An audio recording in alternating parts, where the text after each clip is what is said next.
Well, hello again, YouTube viewers and Facebook friends. Last week when we were up here processing some firewood in the Bobcat Toolcats, I was telling you how we ordered up one of the single-handed controllers, or the joystick controller. So this past week it came in. I have enough time today. It's just about as blistering hot as it was last time, and looking forward to getting inside the Bobcats here with the AC on. But anyway, so this is the typical harness setup that you would get for either your 140B or the 120. Everything's marked left and right, so this is the right controller. It's marked up, so it would zip tie in like this. So you get your splitter forward, your saw engage, and your splitter back.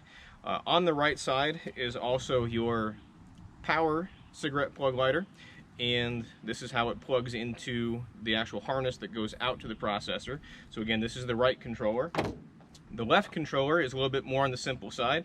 Again, marked left, marked up, so it's going to mount in like this. This is your grabber down, your grabber up, and also your table back.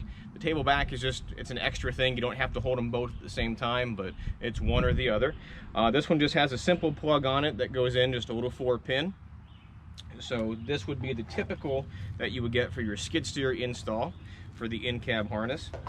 This, however, is the new joystick controller. Not quite so new, but new to the channel. We haven't had a feature on it yet. We've messaged around a bunch of pictures to future customers and whatnot, but just like a snowplow controller, everything fits in one hand. It's not too big, not too small. You get your table back, your table forward to the actual split function. The two yellow buttons are the grabber arm up and down, and then around the front is the red button. That's your saw. It's an automatic return on the saw, just like the other harnesses, but you do have to hit and hold this to get the saw to fire and drop. So again, just the nice big rocker switch here on top, so when you're sitting inside the cab, it just, however you're aiming, it's what the splitter is going to do. And there's two buttons for the grab arm up and down, and again the saw button. So on the other end of this, you have the same matching rectangular plug, the smaller 4-pin, and the cigarette lighter for power for the whole system. So this replaces the two controllers that normally go inside the cab, and works out really great with something like the Toolcat here with the steering wheel. There's no room to really zip tie anything on to make it nice and easy.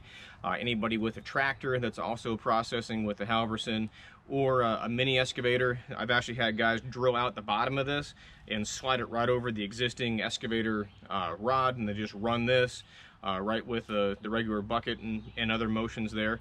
But works out really cool. We'll get this transition inside the cab, show you what it does, and hook up to one of the processors and make some firewood.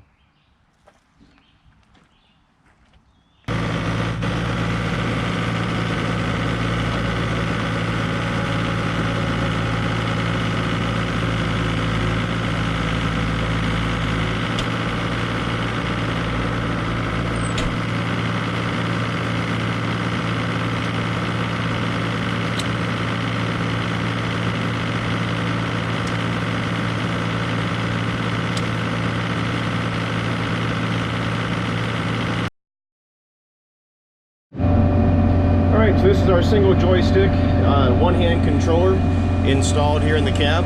Again, this is our table, split and return, grabber arm up and down, and the red button is the saw. So on the outside of the cab, we have our other camera set up to kind of give you the once-over what that is. So we have our log-in position, so we can go ahead and cut this one off. Drops in, we'll pick it up, split,